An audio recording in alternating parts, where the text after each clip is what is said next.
Dr. Mary here, and this is a special day. I mean, every day is special. I love new moons and full moons, but this is August 1st, and we're halfway through summer. It's like the height of summer now, and the gardens are producing. We have tomatoes and cucumbers and okra. All kinds of things growing. You know what's not growing? The zucchini. Apparently, I have to pollinate, and I've never done that before. So they're just sitting there, and they have these giant leaves that are taking over the tomato plants, over kohlrabies, and I found something out. They're edible, and they're fabulous. Steamed, sauteed. They're like spinach. That's what I learned. They would taste like spinach, and they do. And what's really interesting to me about that is that we planted spinach every year, and it doesn't grow. But here are the leaves of quite a few different plants. I'm beginning with the zucchini, the squash leaves. They're growing. There's more of them than we could ever eat, but we didn't know that we had this food available. So I think that's pretty incredible. And it's something that occurred to me, I would say, through intuition, because I started to ask myself, well, I wonder if we can eat the leaves and not just the fruits. And yes, we can eat the leaves. So I wanted to spend some time discussing intuition and how it works. What's a good approach to this? And so today I started thinking about, how we talk about body, mind, and spirit. And Western culture is getting better at recognizing a body-mind connection, but not, science is not going to be entertaining spirit anytime soon, apparently. And this is so detrimental, I think, when we think about intuition. But we don't have that problem, or you wouldn't be listening to me. So body, mind, and spirit. How does intuition work in these different aspects of our lives? Well, when it comes to the body, there can be sensations. And so we talk about the gut feeling, which is sort of a warning system, or like there can be a heaviness, a feeling of lowering of energy. These kinds of things are sensed by the body. Or say you're moving around and doing things and you suddenly stumble. Maybe you break an ankle. Maybe you break 2 ankles, or bang your arm, or you're cooking and burn yourself. These are ways that intuition is actually speaking to us through the body. Almost always, these kinds of messages, accidents, being slowed down, mean exactly that. They mean slow down. Take a look at what you're doing. Pay attention. I remember long time ago, sometimes I would feel like I wanted to say something in a group, and I would get so nervous, like a heart pounding, anxiety about speaking. And at first I thought that meant I shouldn't do it. Don't say anything. And then after a while, I got a message, and it came not through my body, because the body was in this anxiety state. It came through my mind, which was It's like stage fright. Overcome it and say what you have to say. So that was an interesting intersection between just paying attention to what the body is doing, what the body's messages might be, and how the mind might come in. Now, mind. Our mind works with thoughts, but it also has to do with our emotions. Like with our thoughts, we could recognize feelings of emotion that may well be in the mind: sadness, happiness, fear, anxiety. These kinds of feelings also move through the mind, and I think of them now more as signals. Like if there's a sense of fear with the mind, we look around, is there anything to be afraid of? And in intuitive circles, it's pretty common to say, there's nothing to be afraid of. But it depends on where you are.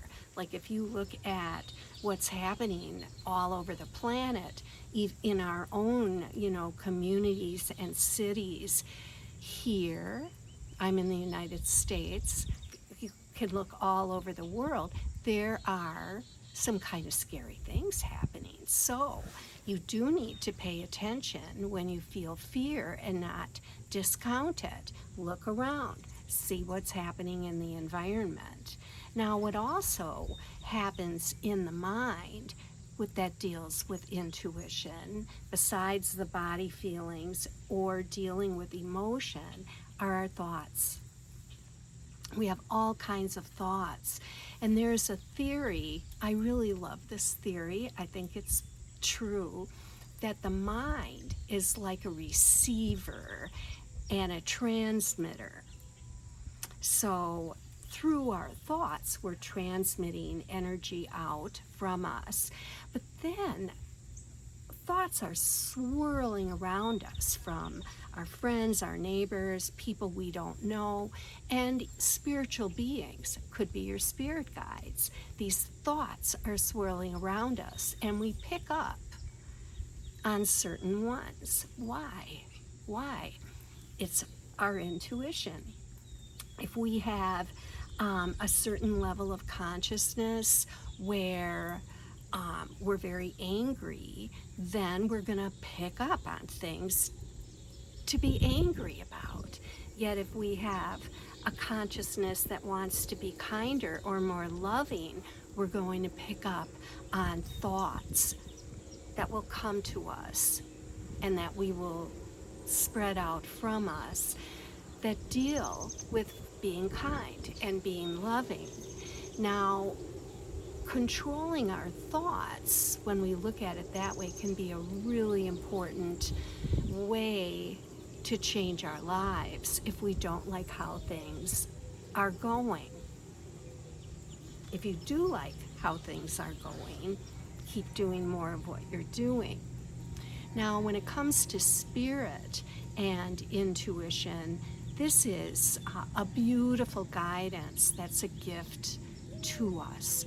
And we're born into every incarnation with it, and we have it in between lifetimes, comes back in with us. We have guidance. We could think of guardian angels. We could think of past relatives or beings, people, souls that we know in between lifetimes that come to us and help us now while we're alive. And they will communicate with us in many, many ways to get our attention. Now, for me, I'm like a thinker, so a lot happens for me with my thoughts, and I've really developed my intuition based on thinking and interacting, asking questions. I really love interacting with my guidance, and so for that, I've really enjoyed learning to ask questions and receive answers through pendulum dowsing and muscle testing. Those are two biofeedback methods that I love to use. And yet what they're doing is always coming back to body, mind, and spirit. When students ask me, like, okay, I'm doing this, maybe an Akashic reading, having an intuitive question and going through, having doubt, not feeling like what's happening is correct. They don't know if it's correct or not. And what's coming up more and more for me in those sessions and in teaching and in just answering those questions is to ask more questions. If you think an answer you've received isn't true, you can ask, is it true? And get an answer. And the biggest way that we develop confidence in our intuition is by following it. And so follow the good feelings. Welcome positive emotions. Put out positive emotions. And when it comes to paying attention to intuition, recognize that it's operating all the time. There is not a moment that intuition, inner knowing, is not affecting what you're doing and your decisions. Very often we respond to intuitive guidance that might suggest we do something different than what we're already doing, is to start arguing with it. And then we call that logic. But where do you think that logic is coming from? It's coming from your intuition. It's a part of your mind. And then when you start to look at the ways that you're arguing with yourself about making changes, this kind of thing, you can pause and see where it's taking you. And if you want to make a change and you're using intuition, and where your questioning is taking you is keeping you down or keeping you the same, you might want to change that up. Now I'm having a really interesting experience. I'm writing this novel, and I've been working on it for decades, but in all seriousness, it was in 2022 that I really started working on it in earnest. Maybe a little earlier, maybe late 2021. And I wrote and I wrote and I wrote, and it was really, really long. And so I thought, it's too long. I did have a few people read it, but I knew them, and so they loved it. And that's, you wonder about that. Because they're being nice, and they also care for me. So as I've gone along, I've met with different editors, gotten different advice, worked with online editing, apps that offer editing, and gone through all these different kinds of experiences with the writing. And so finally I decided, okay,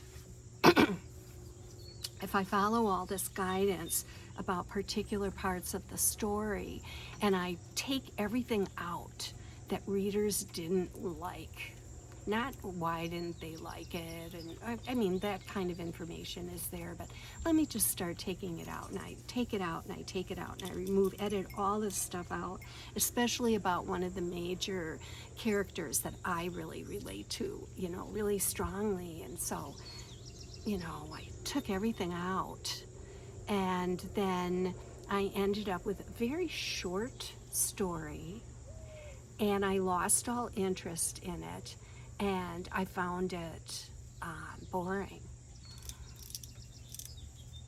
So then I realized it was a people-pleasing part of myself that was reacting and wanting to eliminate all these things that a reader might not like about the main character. And now I've decided that was a mistake. So I'm going back and putting all kinds of things back in.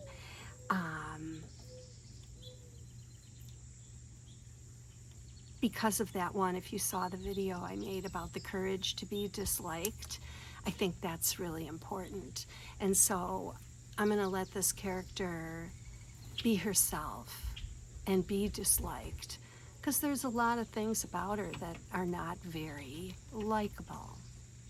And it's taken my intuition to go through all of this and work with my logic, which is also intuitive, and so is yours,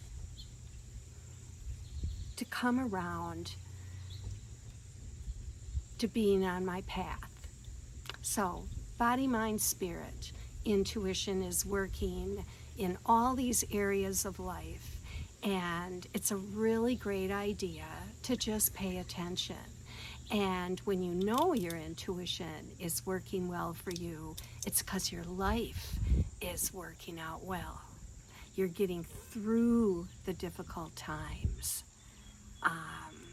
So yeah, keep watching for more about intuition. It's truly a lifesaver.